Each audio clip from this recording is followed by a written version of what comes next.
반갑습니다. 여러분, 프로토 교수입니다. 스포츠 모든 경기를 매일 분석 및 조합 픽 공유 중에 있습니다. 영상에 공개되지 않는 정보들도 정보방에 입장하시면 확인하실 수 있으니 참여를 희망하시는 분들은 영상 하단 고정 링크를 통해서 아무 조건 없이 자유롭게 참여가 가능하니 많은 참여 부탁드리겠습니다. 첫 번째 경기는 청주 대 서울이 한번 살펴보겠습니다. 최근 무패로 좋은 흐름을 이어오고 있는 청주입니다. 무승부 비율이 적지 않다는 건 걸리지만 나름의 집중력을 보여주면서 승점을 쌓고 있습니다. 다만 공수 밸런스 면에서 안정적이라 보긴 어렵다는 점을 고려할 때 이번 경기에서 원하는 결과를 얻는 모습을 보여줄지는 생각해볼 여지가 있는 건 사실입니다. 김포의 덜미를 잡혔던 이랜드는 최근 무승으로 부진한 가운데 이번 청주 원정을 통해 반등을 노립니다. 연속 무득점에 그쳤던 공격진이 어느 정도의 모습을 보여주느냐가 관건이 될 것으로 보입니다.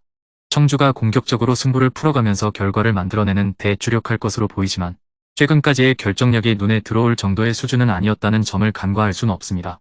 이랜드도 최근 수비에서 문제점이 어느 정도 드러나고 있기는 하지만 버티기로 나선다면 나름 성과를 만들 수도 있습니다. 두 번째 경기는 경남 대 김천 한번 살펴보겠습니다. 성남과도 무승부에 그치면서 앞선 전남전 패배 여운을 떨치는 데 실패한 경남입니다. 무더위 속에 주중 승부까지 치르면서 체력적 부담이 커진 상황은 이번 승부를 앞두고 분명 좋은 신호는 아닙니다. 공격 면에서 처지는 모습을 보이고 있다는 점도 이번 경기를 어렵게 만들 수밖에 없는 요소라 할 수 있습니다. 김천은 앞선 아산전에서 승리하면서 분위기 반등에 성공했습니다. 공격수 최병찬이 상벌이 징계로 이번 경기에 나서지 못하는 변수가 발생한 가운데 이를 어떻게 극복하느냐가 관건이 될 것입니다.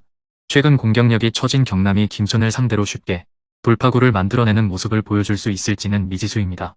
김천도 어느 정도 화력을 보여주고 있는 것은 사실이나 수비에서 다소 흔들리는 감이 있다는 점을 고려해볼 필요는 있습니다.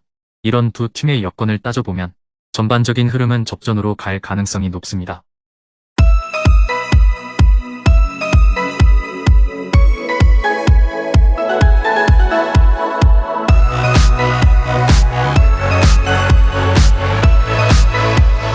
세 번째 경기는 아산 대 부천 한번 살펴보겠습니다. 최근 연패로 분위기가 썩 좋지 않은 아산이 과연 쉽게 돌파구를 만들어내는 모습을 보여줄지는 생각해봐야 합니다. 득점력을 꾸준히 이어오고 있다는 점은 눈여겨볼 만하지만 수비에서의 흔들림이 적지 않기에 효과가 상쇄되는 측면은 분명 존재하는 게 사실입니다. 수비를 좀 더 탄탄히 다지면서 승부에 접근하는 모습을 보일 가능성이 높아 보입니다. 부천은 청주전을 무승부로 마치면서 무패 흐름을 이어가는 데에 만족할 수밖에 없었습니다. 최근 연속 무실점으로 수비 라인이 안정적인 모습을 보여주고 있다는 점은 환영할 만한 부분이라 할 수 있습니다. 연패 중인 아산이 쉽게 돌파구를 찾아가는 승부가 될지는 생각해볼 여지가 있습니다. 부천이 최근 무실점으로 나름 좋은 흐름을 타고 있다는 점은 고무적입니다. 수비와 역습으로 나설 아산의 전략에 고전하는 모습을 보일 수도 있으나 승부처에서의 흐름은 부천 쪽으로 좀 더 기울 가능성이 높습니다. 네 번째 경기는 천안 대 성남 한번 살펴보겠습니다. 안양전을 무승부로 마치면서 다시금 고비를 넘겼던 천안입니다. 선제골을 내주면서 패하는 패턴으로 가는 듯 했으나 동점골을 만든 뒤 버티는 모습을 보여준 바 있습니다. 이번 경기에서도 공격적인 시도를 할 것으로 보이지만 어느 정도의 효과로 나타날지 장담하긴 어려운 부분이 많은 게 사실입니다. 성남은 경남을 상대로 무승부를 만들면서 무패 흐름을 지키는 데 성공하는 모습을 보였습니다. 다만 공수 전반에서 여전히 안정적인 모습과는 거리가 있다는 점을 부정하긴 어렵습니다. 두 팀 모두 최근 경기력이 썩 좋지 않았던 상황에서 펼치는 승부라는 점에서 쉽게 돌파구를 찾아가는 모습을 보여줄지는 생각해봐야 합니다. 천안의 수비는 여전히 불안하고 성남의 화력엔 기복이 있습니다. 이런 두 팀의 여건이나 최근까지의 흐름 등을 종합해보면 결국 이번 승부는 접전 양상으로 흘러갈 가능성이 높아 보입니다.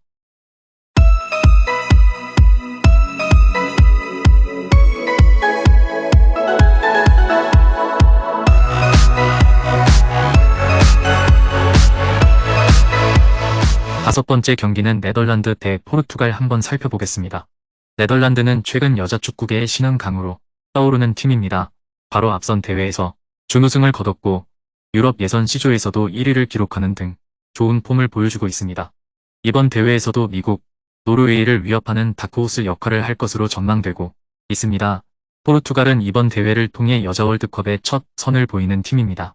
유럽 예선 플레이오프에서 3위를 기록한 가운데 대륙간 플레이오프를 거치면서 본선에 올라왔습니다. 전반적인 전력은 네덜란드에 비해 강하다고 보긴 어렵습니다. 피지컬이나 조직력 등 전반적인 구성은 네덜란드가 포르투갈에 비해 앞섭니다. 경험 면에서도 포르투갈이 밀리는 측면이 있는 가운데 접전 상황을 쉽게 이겨내는 모습을 보여줄지는 생각해볼 여지가 있는 게 사실입니다. 네덜란드가 주도권을 쥔다면 충분히 더 나은 결과를 만들어낼 것으로 기대해볼 만한 경기라 할 수 있습니다. 마지막 6번째 경기는 프랑스 대 자메이카 한번 살펴보겠습니다. 브라질에 이어 2위 자리를 다툴 것으로 보이는 프랑스입니다. 조 구성 자체가 어렵지 않다는 점에서 브라질과 맞붙기 전에 펼쳐지는 이번 자메이카전에서 경기력을 최대한 끌어 올려야 한다는 숙제를 안고 있습니다. 지난 대회에서 조별리그 탈락에 그쳤던 자메이카는 북중미 3위로 다시 한 번 본선에 도전장을 내밉니다. 모로코와의 평가전에서 승리를 거두면서 분위기를 살린 가운데 이번 프랑스전에서 승점 획득에 도전합니다. 자메이카가 수비와 역습에 초점을 맞추는 운영을 할 것으로 보이지만 그에 걸맞은 성과를 만들어낼지는 미지수입니다. 앞서 호주전에서 덜미를 잡히면서 불안감을 보인 프랑스지만 전반적인 힘은 자메이카에 비해 충분히 앞선다는 점에서 초반의 흐름을 잡는다면 좀 더 나은 성과를 만들어낼 가능성이 높다고 볼 만합니다. 금일 경기들은 이렇게 알아보았습니다. 좀 더 다양하고 많은 정보를 원하시는 분들은 영상 하단 댓글에 링크 클릭 후 문의하시면 아무런 조건 없이 정보방 입장 가능하니 입장하셔서 정보 받아보시길 바라겠습니다. 그리고 영상에서 리뷰하지 않은 디테일한 정보와 조합픽은 매일 교수 정보방에서 공유하고 있으니 꼭 참여해보시길 권장드리며 이번 영상은 여기까지 하겠습니다. 시청해주셔서 감사드리며 늘 여러분들의 건승을 기원합니다. 감사합니다.